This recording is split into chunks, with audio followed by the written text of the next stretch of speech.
Hello students, आपका मेरे channel TG2 अड्डा में स्वागत है। आज हम लोग डीसी जनरेटर के MCQs डिस्कस करेंगे।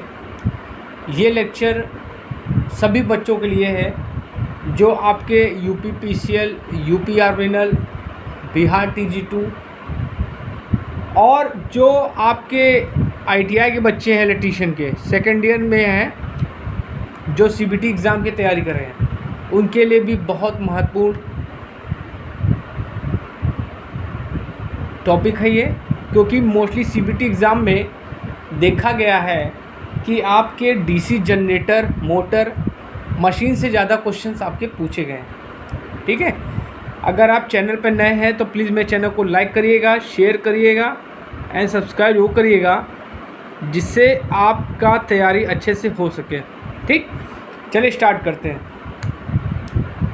देखिए, पहला क्वेश्चन है, कह रहा है ये आपको एक आकृति दे दी गई है, ठीक है, और ये पूछ रहा है कि डीसी जनरेटर का कौन सा भाग है। स्टेटर है, योक है, पोल कोर है, पोल शू है। तो देखिए, पोल शू क्या होता है? पोल शू का काम क्या होता है? फ्लक्स को एयर गैप में समान रूप से वितरित करना, समान रूप से वितरित करना। ठीक है, ठीक, अच्छा, समान रूप से वितरित करना। स्टेटर, ठीक। तो ये बच्चों इसमें आंसर क्या है? ये आपका योक है। क्या है? आपका योक है। पोल शू नहीं है, ना पोल कोर है, ना स्टेटर। ये आपका क्या है? ये आपका योक है। योक को हम लोग फ्रेम बोलते हैं या हिंदी में ढांचा भी बोलते हैं। ठीक है, यहाँ पे पोल शू दिया था तो पोल शू के क्वेश्चन आते हैं, इसलिए मैंने बता दिया आपको। अब देखिए, योक क्या होता है, किसका बना होता है? देखिए, योक जो होता है, मैं यहाँ लिख देता हूँ। योक जो होता है आपका कास्ट आयरन, किसका? Cast iron. किसका? छोटी मशीनों के लिए। छोटी जो मशीनें होती हैं उनमें हम लोग जो योक होता है उसको हम लोग कास्ट आयरन से बनाते हैं, और बड़ी मशीनों के लिए कास्ट स्टील, बड़ी मशीन। अब योक का काम क्या होता है बच्चों? कार्य पहला क्या करेगा? फ्लक्स को लो रिलेक्टेंस का पा देता है, लो रिलेक्टेंस का रास्ता देता है। ठीक, और क्या काम है इसका? अन्य भागों को धारण करता है, अन्य भागों को धारण करता है, अन्य भागों को धारण करता है।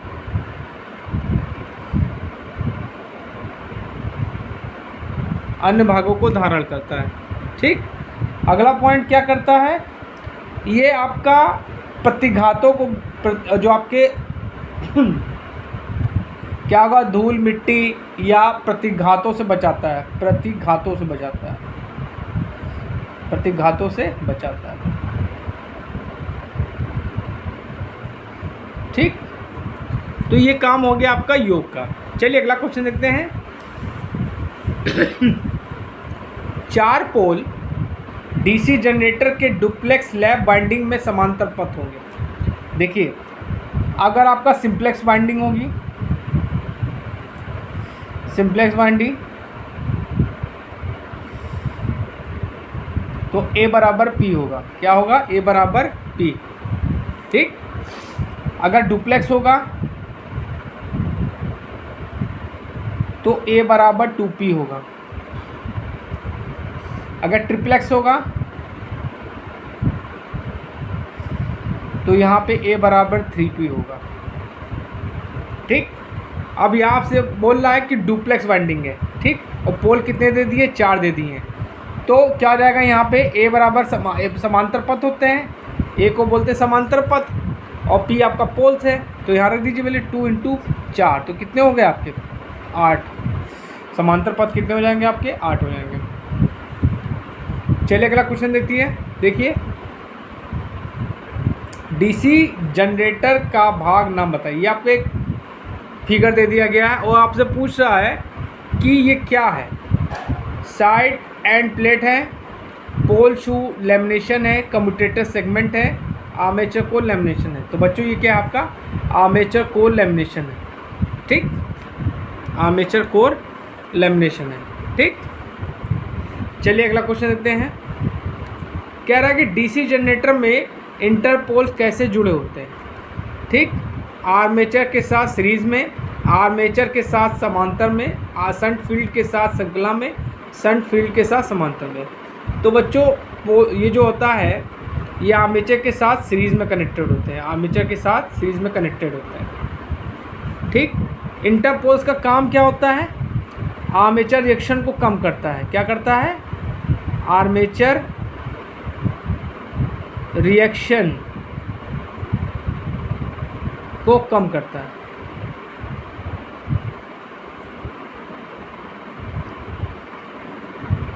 ठीक, ओके। कह रहा है एक स्वयं उत्तेजित डीसी जनरेटर में अवशिष्ट चुंबकत्व की आवश्यकता होती है, बोल्टन निर्माण करने में, फील्ड करंट कम करने में, आर्मेचर करंट कम करने में, नियत आउटपुट वोल्टेज बना।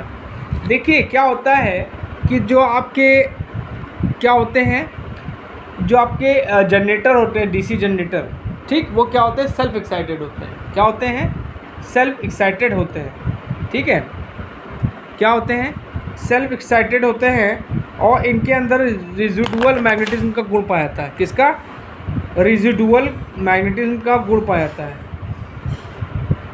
ठीक है, किसका गुण पाया जाता है बच्चों, रेजिडुअल मैग्नेटिज्म का गुण पाया जाता है। ठीक है, रेजिडुअल मैग्नेटिज्म का गुण पाया जाता है।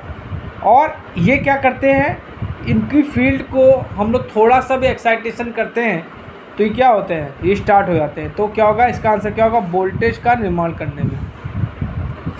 ठीक, और ये कितने प्रकार के होते हैं, देखिए डीसी जनरेटर, देखिए एक होता है आपका सेपरेटली एक्साइटेड,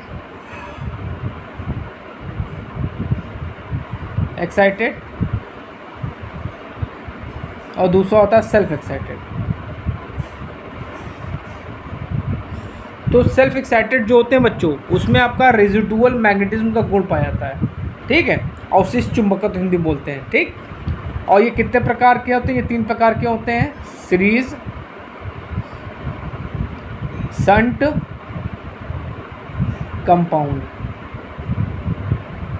इनके अंदर क्या होता है, रेजिडुअल मैग्नेटिज्म का गुण पाया जाता है।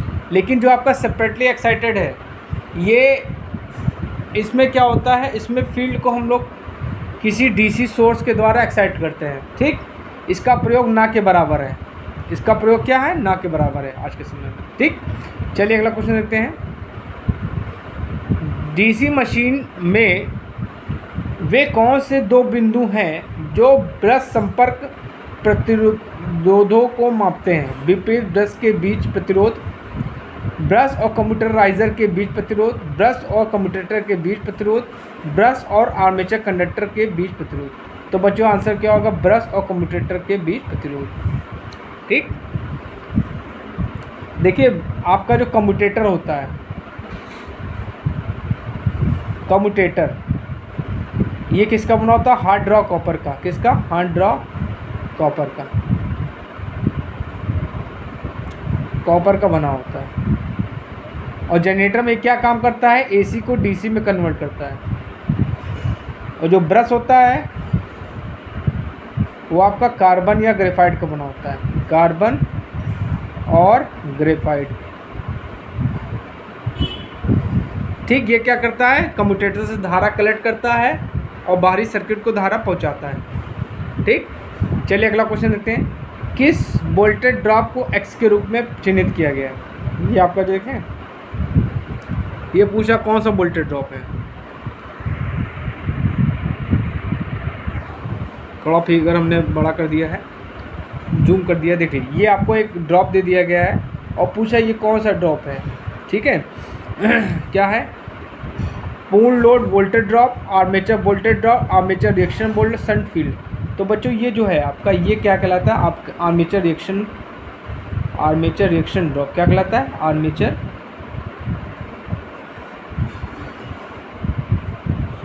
Reaction drop. ठीक, चलिए अगला क्वेश्चन देखते हैं।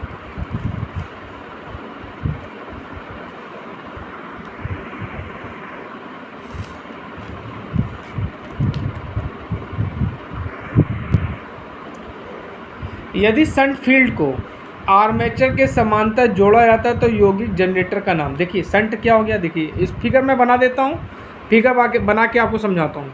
ठीक है,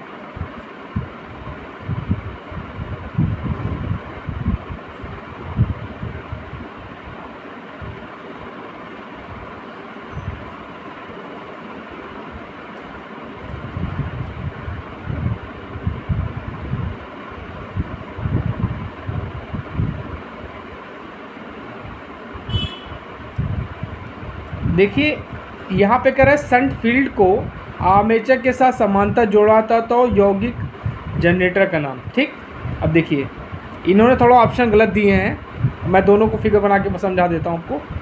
ये आपका क्या है? इस शंट वाइंडिंग है और इसके साथ हमने समांतर में आर्मेचर को कनेक्ट कर दिया गया। ठीक, अब यहाँ पे एक फील्ड वाइंडिंग और लगा दी। ठीक है, और ये लोड। तो बच्चों ये जो जनरेटर होगा ये क्या कहलाएगा? आपका लघु शंट यौगिक जनरेटर। ठीक, तो ये आपका क्या है? शॉर्ट शंट कंपाउंड जनरेटर है। और इसमें आंसर इनके अकॉर्डिंग क्या होगा? Short shunt compound generator. ठीक है, लेकिन इन्होंने जिस हिसाब से पूछा है तो यहाँ पे होना चाहिए शंट जनरेटर। ठीक है, अब देखिए यहाँ पे देखिए एक दूसरा होता है लॉन्ग शंट। लॉन्ग शंट में क्या होगा? ये आपकी फील्ड वाइंडिंग हो गई और यहाँ पे एक फील्ड वाइंडिंग लगा दी इसी के साथ आर्मेचर के साथ। देख रहे हैं, ये आपका क्या होगा? लॉन्ग शंट कंपाउंड जनरेटर होगा। क्या हो गया? Long shunt compound generator. ठीक, चलिए अगला क्वेश्चन देखते हैं। क्यों ए डीसी जनरेटर में आर्मेचर कोर पतलित होती है? मतलब लैमिनेट क्यों करते हैं? तो लैमिनेट करने के लिए हम लोग क्या करते हैं? क्यों करते हैं? एडी करंट लॉसेस को कम करने के लिए। इसमें आंसर क्या होगा आपका? एडी करंट लॉसेस को कम करने के लिए।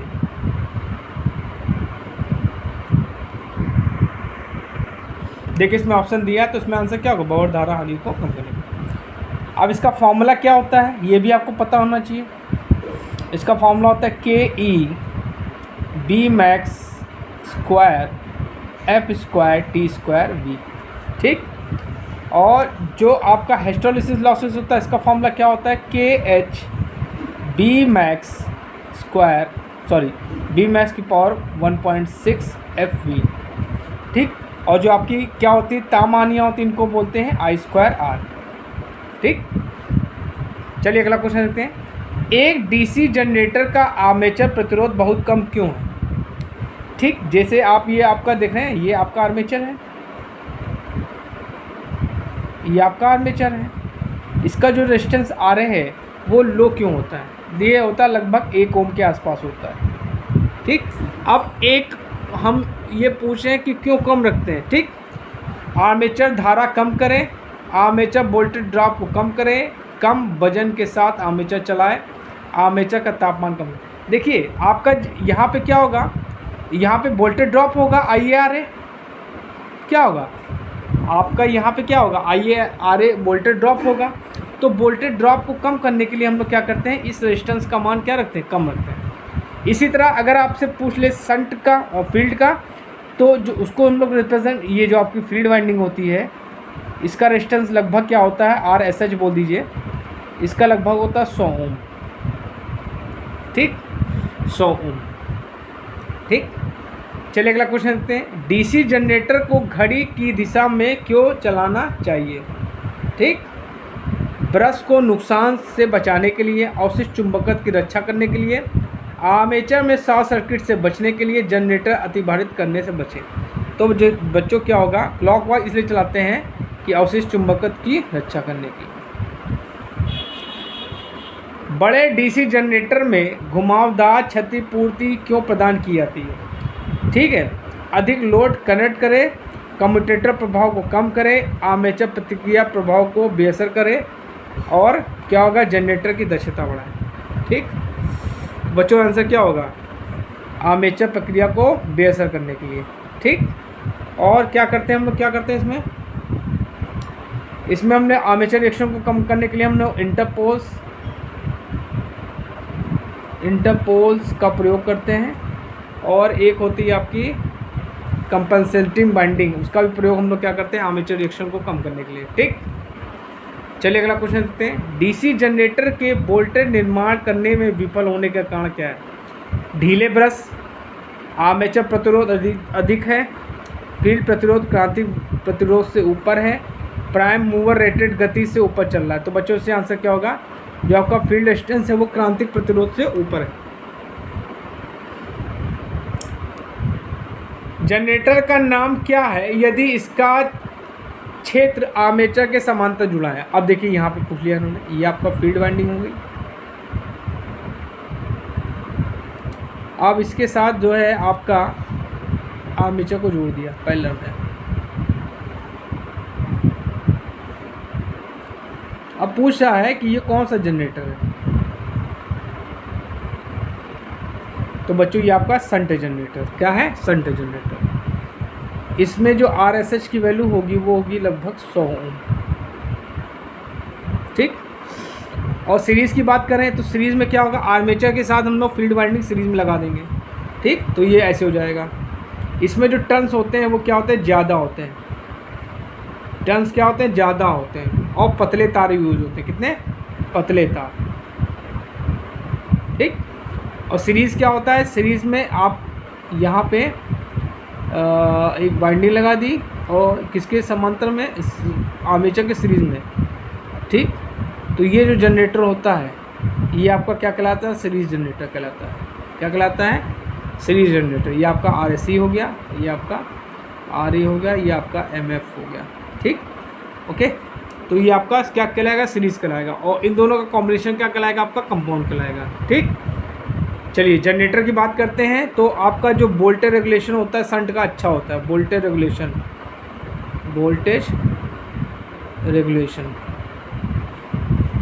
क्या होता है, गुड होता है। गुड क्या, बेस्ट होता है। ठीक, और इसका क्या होता है, पुअरेस्ट होता है। ठीक,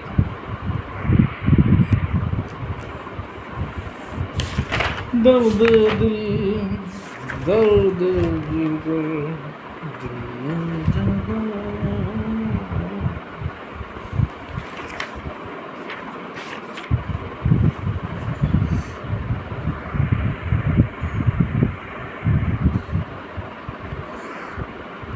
लंबी दूरी वितरण लाइन नो के लिए किस प्रकार के डीसी जनरेटर का उपयोग किया जाता है? ठीक, देखिए जो आपका ये दिया है ना, तो डीसी ट्रांसमिशन लाइन जो होती है, डीसी ट्रांसमिशन लाइन में हम लोग क्या करते हैं, किस प्रकार के, ठीक, तो वहाँ पे हम लोग क्या है, डीसी सीरीज जनरेटर का प्रयोग करते हैं। डीसी सीरीज जनरेटर का किसका प्रयोग करते हैं, डीसी सीरीज जनरेटर का। ये क्या करता है, एज अ बूस्टर यूज़ होता है, एज अ बूस्टर। इसको हम लोग एज अ बूस्टर यूज़ करते हैं। तो बच्चों आंसर क्या होगा आपका, सीरीज जनरेटर। ठीक, इसमें ऑप्शन गलत दिया है। ठीक है, ठीक, चलिए अगला क्वेश्चन देखते हैं। डीसी जनरेटर में इंसुलेशन प्रतिरोध को बेहतर बनाने के लिए किस विधि का उपयोग किया जाता है? ब्रश को बार बार बदलना, ठीक, समय समय पर मशीन को गर्म करना, नियमित रूप से कम्यूटेटर सेगमेंट की सफाई करना, रखरखाव के दौरान मशीन में गर्म हवा देना। तो बच्चों देखिए बेहतर इसमें आंसर क्या दिया आपका, ये दिया है, तो ये होगा। अब जो क्वेश्चन ये भी पूछ जाता है कि जो कम्यूटेटर सेगमेंट होते हैं उनकी सफाई किससे करते हैं, तो बच्चों इससे हम लोग कार्बन टेट्राक्लोराइड से साफ करते हैं, कार्बन टेट्राक्लोराइड। ये भी क्वेश्चन पूछा गया है, ठीक है। तो कम्यूटेटर सेगमेंट को साफ करने के लिए हम लोग कार्बन टेट्राक्लोराइड का प्रयोग करते हैं। अवशिष्ट चुंबकत्व के अभाव में किस प्रकार का डीसी जनरेटर काम करता है, शंट जनरेटर, श्रेणी जनरेटर, योग। ये जो आपके तीनों जनरेटर हैं ये आपके सेल्फ जनरेटर हैं, सेल्फ एक्साइटेड, ठीक। लेकिन जो आपका ये अलग से उत्तेजित, इसको बोलते हैं सेपरेटली एक्साइटेड जनरेटर।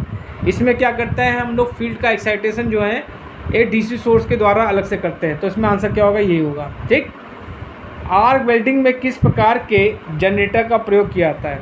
देखिए शंट जनरेटर का प्रयोग हम लोग कहाँ करते हैं, बैटरी चार्जिंग में करते हैं, battery charging, electroplating,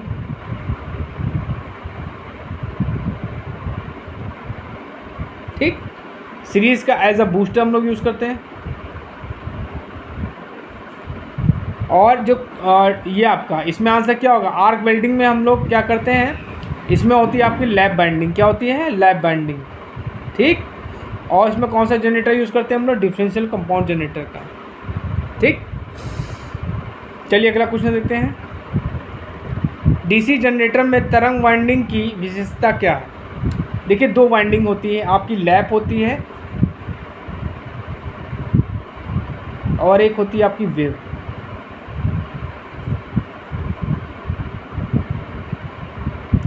lap winding में क्या होता है, मोर वोल्टेज होता है, वोल्टेज ज़्यादा होता है, लेस करंट होती है,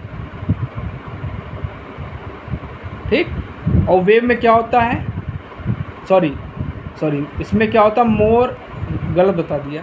लैप बाइंडिंग में क्या होता है आपका, मोर करंट होती है और लेस वोल्टेज होता है। और लैप बाइंडिंग में A बराबर P होता है, ठीक।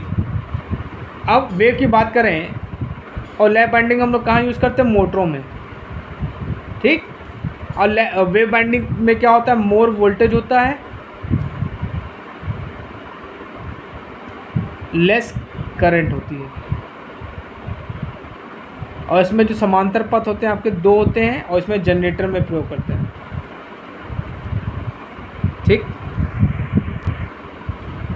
डीसी जनरेटर में कम्यूटेटर संयोजन में प्रयुक्त प्रतिरोध तार का उद्देश्य क्या है। चलिए इसके ऑप्शन देख लेते हैं। नियत वोल्टेज बनाए रखना, शून्य स्थैतिक रूप से प्रेरित ईएमएफ, स्थैतिक रूप से प्रेरित ईएमएफ बढ़ाना, धारा की दिशा आसानी से पलटना। तो बच्चों कम्यूटेशन में क्या होता है, ये आपका कम्यूटेशन प्रोसेस हो रहा है, इसमें क्या होता है, धारा की दिशा को बदलने के लिए हम लोग करते हैं, ठीक। डीसी जनरेटर में ठोस पोलशू का उपयोग क्यों किया जाता है, ठीक।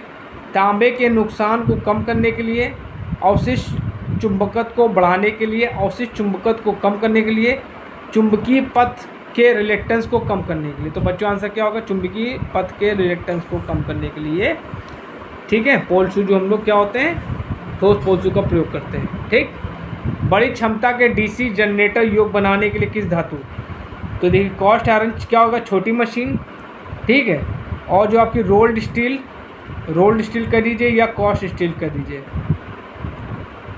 इसमें आंसर क्या हो जाएगा आपका, रोल्ड स्टील या कास्ट स्टील, ठीक। और छोटी के लिए आपका कास्ट आयरन, ठीक। डीसी जनरेटर में स्प्लिट रिंग का कार्य क्या है, लगातार आउटपुट आपूर्ति, एक दिशा में आउटपुट बनाना, विपरीत दिशा में आउटपुट करता है, प्रत्यावर्ती कंडक्टर से आउटपुट एकत्र करता है। तो बच्चों आंसर क्या हो जाएगा, ये सही है, क्या कर रहा है, एक दिशा में आउटपुट बनाना, ठीक। डीसी जनरेटर में किस प्रकार का वोल्टेज गतिशील रूप में प्रेरित होता है, पल्सेटिंग होता है, दोलनीय होता है, प्रत्यावर्ती होता है, प्रत्यक्ष धारा वोल्ट। तो क्या होता है, देखिए जो आपका डीसी जनरेटर में ईएमएफ उत्पन्न होगा वो कहाँ होता है, पहले ये जान लीजिए, आपका आर्मेचर में होता है। कहाँ होता है, आपका आर्मेचर में। ठीक, ये क्या होता है, हमेशा एसी होता है। ठीक है, और एसी को डीसी में कन्वर्ट करने का काम कम्यूटेटर करता है। तो इसमें आंसर क्या हो जाएगा आपका, एसी। एक्स के रूप में चिन्हित स्लॉट का उद्देश्य क्या है? ये आपको ये जो खांचे इसमें पूछे, इसका उद्देश्य क्या है एक्स का। ठीक, कुंजी तरीका ठीक करने के लिए, वायु परिसंचरण बनाने के लिए, स्नेहक उद्देश्य के लिए, ठीक है, और शाफ्ट से आसानी से हटाने के लिए। बच्चों आंसर क्या होगा, कुंजी तरीका ठीक करने के लिए। डीसी जनरेटर में फील्ड कॉइल का उद्देश्य क्या है? ठीक, एयर गैप में फ्लक्स को बढ़ाने के लिए, मैग्नेटाइजिंग करंट को कम करने के लिए, कुंडली फ्लक्स का निर्माण करने के लिए, ध्रुवों को चुंबित करना। तो बच्चों आंसर यही सही है, थर्ड। ठीक, बड़े डीसी जनरेटर मशीन के पोल कोर बनाने के लिए किस धातु का प्रयोग करते हैं? Soft iron, cost steel, stainless steel. ठीक, तो बच्चों आंसर क्या होगा, बड़ी मशीन की बात कर रहा है। ठीक, तो क्या होगा आपका, कॉस्ट स्टील। ठीक, क्यों पोल कोर स्टाम्पिंग डीसी जनरेटर से पतलित होते हैं? ठीक, तो देखिए लैमिनेशन की जहाँ बात आए, पटलित की बात आए, वहाँ पे आप आँख मूंद के भंवर धारा पे लगा देंगे। ठीक, इलेक्ट्रोप्लेटिंग प्रक्रिया के लिए किस प्रकार के डीसी जनरेटर का प्रयोग करेंगे? शंट जनरेटर का, सीरीज जनरेटर का, डिफरेंशियल कंपाउंड जनरेटर का, कॉम्युलेटिव। तो बच्चों हमने बताया आपको ऊपर कि बैटरी चार्जिंग और इलेक्ट्रोप्लेटिंग में हम लोग शंट जनरेटर यूज़ करेंगे। तो आंसर क्या होगा आपका, शंट जनरेटर। डीसी जनरेटर में कंपनसेटिंग वाइंडिंग का उद्देश्य क्या है? कठोर कम्यूटेशन कम करता है, नियत आउटपुट वोल्टेज बनाए रखने, विचुंबकीय प्रभाव को बेअसर करना, क्षेत्र चुंबकीय उत्तेजन धारा को घटाना। तो बच्चों आंसर यही थर्ड सही है, जो आपका विचुंबकीकरण प्रभाव होता है उसको कम करता है। ठीक, यदि शंट फील्ड प्रतिरोध क्रांति प्रतिरोध के मान से ऊपर है तो क्या प्रभाव पड़ता है? आउटपुट वोल्टेज पल्सेटिंग है, आउटपुट वोल्टेज समान से ऊपर, जनरेटेड वोल्टेज बनाने में विफल रहता है, जनरेटेड समान रूप से वोल्टेज बनाता है। तो बच्चों आंसर क्या होगा, थर्ड आपका बिल्कुल सही है। डीसी जनरेटर में आर्मेचर प्रक्रिया का क्या प्रभाव है? ठीक, आउटपुट वोल्टेज बढ़ता है, आउटपुट वोल्टेज कम हो जाता है, आउटपुट वोल्टेज स्पंदित हो रहा है, आउटपुट वोल्टेज शून्य हो जाएगा। तो बच्चों क्या मैंने क्या बताया, आर्मेचर रिएक्शन से क्या होगा, आपका जो ईएमएफ होगा वो क्या होगा, कम होगा। ठीक, तो आंसर क्या हो जाएगा आपका, आउटपुट वोल्टेज आपका कम हो जाएगा। ठीक, ये क्वेश्चन है सिंप्लेक्स लेव binding, simplex wave wound armature के साथ 4 पोल डीसी जनरेटर में। तो पोल आपके कितने दिए हैं, चलो इसको सॉल्व कर देते हैं। पोल आपके कितने हैं, 4 दिए हैं। कंडक्टर Z कितने दिए हैं आपको, 1020, और स्पीड आपको कितनी दी है, 1500 RPM। तो आपको फ्लक्स कितना दिया है, 0.07 EMF निकालना है। तो देखिए Eg इक्वल टू क्या होता है, 5ZPN/60। अब 60, तो यहाँ पे क्या है, देखिए वेव बाइंडिंग है, तो क्या हो जाएगा आपका, 120 हो जाएगा। ठीक, चलिए इसको सॉल्व करते हैं। 5 की वैल्यू क्या है, 0.07। Z आपका कितना है, 1020। स्पीड पोल आपके कितने हैं, 4। स्पीड आपकी क्या है, 1500/120। एक से इसको काटा। ठीक, अब इसको काटिए, 4 एकम 4, 4 तिहाई 12। ठीक, फिर इसको काटिए, 3 पचे 15। ठीक, तो ये कितना हो गया, ये हो जाएगा आपका 5 सत्ते 35। ठीक, 5 सत्ते 35 ये हो जाएगा। अब इसको गुणा करिए आप 1020 से, तो इसमें क्या आएगा आंसर आपका,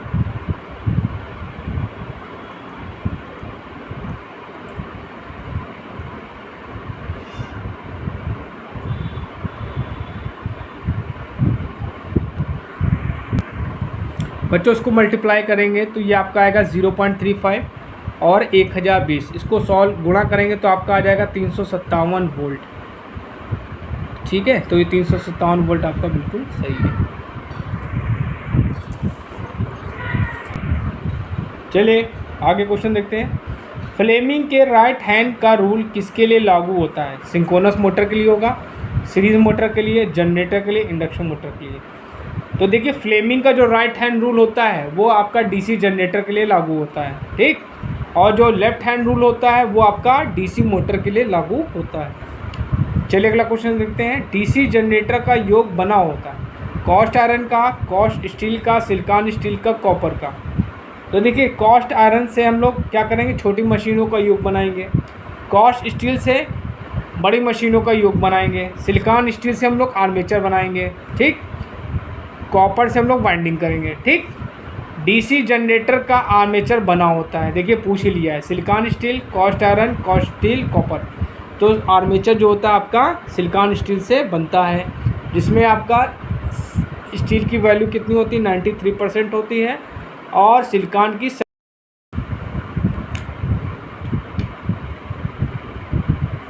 डीसी जनरेटर का कम्यूटेटर बना होता है हार्ड ड्रॉ कॉपर का, कॉस्ट आयरन का, कॉस्ट स्टील का, कॉपर का।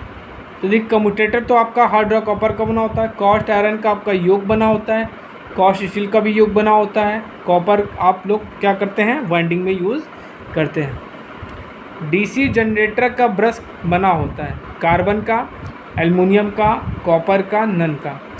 तो क्या होता है, कार्बन जो ब्रश होता है वो आपका कार्बन या ग्रेफाइट का बना होता है। कभी कभी केसेस में कॉपर का भी बनता है, ठीक है।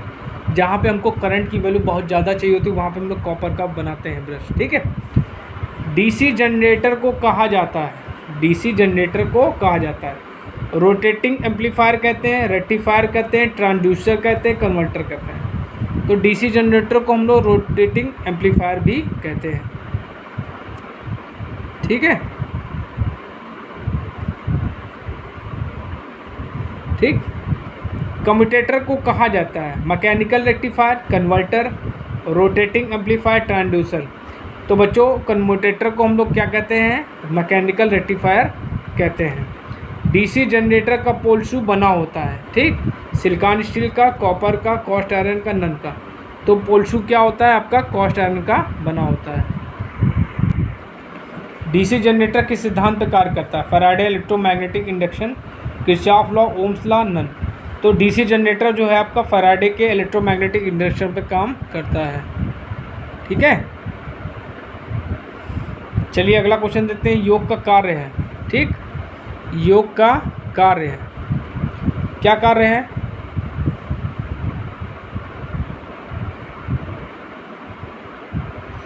फ्लक्स को लो रिलेक्टेंस का पाथ देना, ठीक है, फ्लक्स को हाई रिलेक्टेंस का पाथ देना, ठीक, फ्लक्स को लो इम्पीडेंस का पाथ देना, ठीक, और नन। तो बच्चों क्या होगा, योग किसका बना होता है, मैंने आपको बताया कॉस्ट आयरन का बना होता है, ठीक है।